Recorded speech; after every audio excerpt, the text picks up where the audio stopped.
За энэ болохоор малыг муужруулах. За бод малуудыг бол яг ингээд духанд нь тулгууж нөгөө хийм буугаараа дууддаг юм байна. Энэ бол бянттай байна. Тэгээ яг эврийн суураас яг нүдний хурхаа хоёрын энэ хоёрт зөрүүлсэн бол дээр нөгөө зүйлийг муужруулж унгаадаг. Тэгээ энэ гавл дээр нэг цоолоо зогсон. Цоглоор нь дотгошоогоо 8 см ордог юм байна. Хоныг болохоор яг дагцсан дээрээс тархи руу оруулдаг. Гахааг бол цахилгаанаар оруулдаг. Цахилгаан оруулж өгөхдөө болохоор эхлээд хоёр тал тархины хоёр тал зогхно. Тэгээ одоо ингээд яг чихний доор нь тархины хоёр талаас нь тархинд нь цахилгаан өгнө.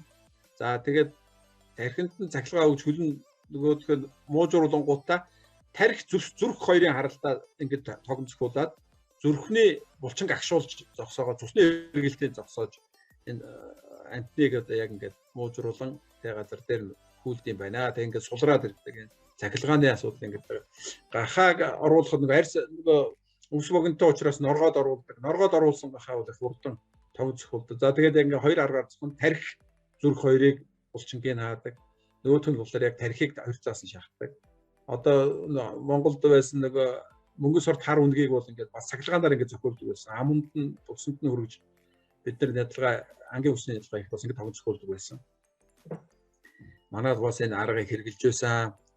Тэгээд энэ дээр болохоор яг чихнийхэн доор гахаан дээр үзүүлж байгаа яг чихнийхэн доор тавьдаг электродууд өөрөө цэвэрхэн байх ёстой. Тэгэхгүй бол нөгөө дутуу тогтцох нь тэгээ барьцалдуулах нөхцөл ингээд тогтцоох мултраад гүйвэл яах вэ? Тэмээд энэ чинь бас тог зогч байгаа учраас тэгээд энэ тог зогх тэр юунуудаа шүдийн нэг сайн уцалсан байх хэрэгтэй байна. Тэгээд зогсныхаа дараа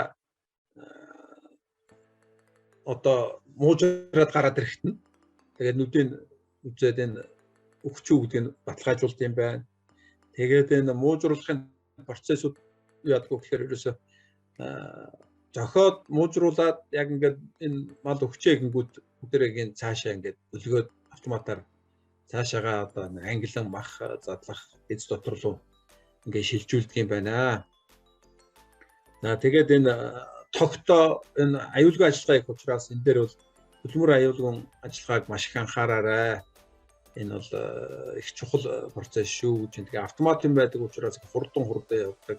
Одоо бидний яригадаад байгаа одоо манай дээр яригдж байгаа энэ хуулбар болохоор өдрийн нэг 50 хонь ядлах хүчин чадалтай нэг тийм жижиг аж ахуй байгуулах тийм зорилготой явж байгаа.